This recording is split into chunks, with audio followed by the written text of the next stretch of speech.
1970 మరియు 80లలో భారతీరాజా తమిళ చిత్రసీమలో ఒక గొప్ప దర్శకుడిగా ఎదిగారు.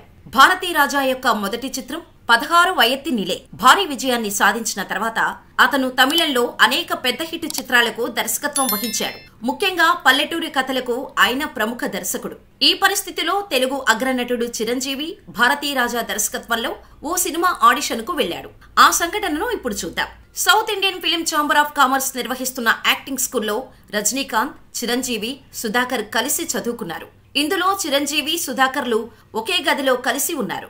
అప్పట్లో 16 వయత్తి నీలే సినిమాను అందించి హిట్ కొట్టిన భారతీరాజా ఆ తర్వాత కొత్త ముఖాలతో ఒక సినిమాను డైరెక్ట్ చేయాలని నిర్ణయించుకున్నాడు. ఆ సమయంలో చిరంజీవి, సుధాకర్లు భారతీరాజా దర్శకత్వంలో కొత్త సినిమా కోసం ఆడిషన్ కు వెళ్లారు. అందులో చిరంజీవి నటన, సుధాకర్ నటన చూసి భారతీరాజా సుధాకర్ ను ఎంచుకున్నారు. అలా భారతీరాజా దర్శకత్వం వహించిన చిత్రం తూర్పు రైలులో సుధాకర్, రాధిక రంగప్రవేశం చేశారు. ఇక సినిమాల విషయానికి వస్తే సినిమాల్లో ఎప్పటి నుంచో పోటీలు, ఫ్యాన్ వార్లు జరిగేవి.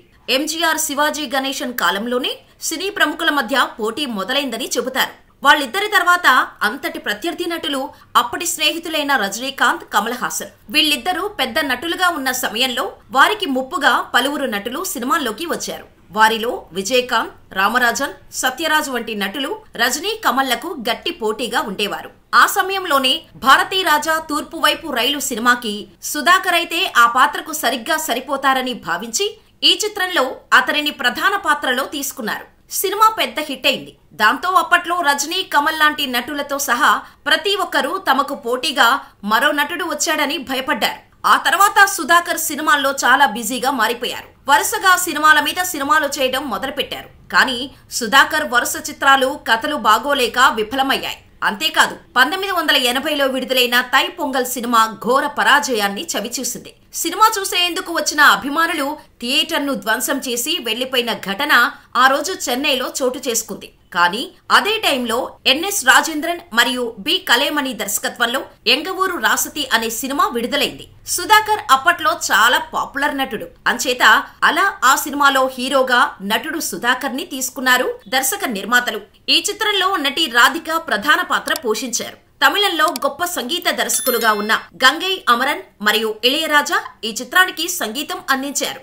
కానీ ఈ సినిమా విడుదలైన తర్వాత దీనికి కూడా పెద్దగా ఆదరణ లభించలేదు. కానీ ఆ చిత్రంలోని పొన్మనా చిదరి నామ్ పువోడో వందేనే అనే పాట మాత్రమే అనుకున్న దానికంటే ఎక్కువ హిట్ ఇచ్చింది.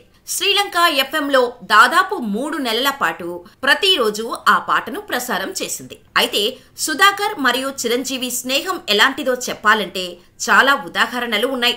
అయితే చివర్లో ఒక ఫన్నీ ఇన్సిడెంట్ గురించి మాట్లాడుకుని ముగించేద్దాం. చిరంజీవి సినిమా ఇండస్ట్రీకి వచ్చిన మొదట్లో చాలా ఇబ్బందులు పడ్డారు. ఆయనకు తెలిసిన వాళ్ళు ఎవరూ ఇండస్ట్రీలో లేకపోవడంతో ఆయనకు అవకాశాలు ఇచ్చేవారు కరువయ్యారు.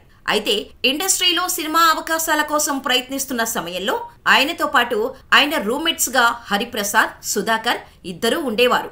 వీళ్ళు ముగ్గురు కలిసి సినిమా ఆఫీసులకు వెళ్లి ఆడిషన్స్ ఇస్తూ ఉండేవారు. అలా ఒకానొక టైంలో వీళ్లకు తినడానికి తిండి కూడా లేకుండా డబ్బులు ఉండేవి కావు. అలాంటి టైంలో కొన్నిసార్లు పస్తులు కూడా ఉండేవాళ్ళు. ఇలా చాలా ఇబ్బందులు పడుతూ బతికారు. అలా ఆర్థికంగా ఇబ్బందులు పడుతున్న సమయంలో ఒకరోజు సుధాకర్ ఇవాళ ఏం కర్రీ చేసుకుందాం అని వేళ్లతో అంటుంటే సుధాకర్ కు వాళ్ళ పక్కింట్లో ఒక ములక్కాయ చెట్టు కనిపించింది. గోడెక్కి ఆ ములక్కాయలు మొత్తం తెంపి కర్రీ వండారు. అలా వండుకున్న ఆ కర్రీ ముగ్గురు వేసుకుని తింటుంటే ఆ పక్కింటాయన వచ్చి మా చెట్టు ములక్కాయలే తెంపుతావా అంటూ వచ్చి పెద్ద గొడవ చేశాడట. అంతేకాదు వాళ్ళు వండుకున్న కర్రీ కూడా తీసుకుని వెళ్లాడట. అలా జరగటంతో వాళ్ళకి చాలా అవమానం అనిపించిందట. ఆ తర్వాత వాళ్ళు ఇంకా కసిగా ఆడిషన్స్ కి వెళ్లి సెలెక్ట్ అయ్యి సినిమాలు చేసి మంచి విజయాలను అందుకున్నారు. అలా ఇప్పుడు ఒక గొప్ప స్థాయిలో ఉన్నారు. అందుకే కసి, పట్టుదల ఉంటే ఏదైనా సాధించవచ్చు అనే దానికి చిరంజీవి, సుధాకర్ గారిని మనం ఉదాహరణలుగా చెప్పుకోవచ్చు.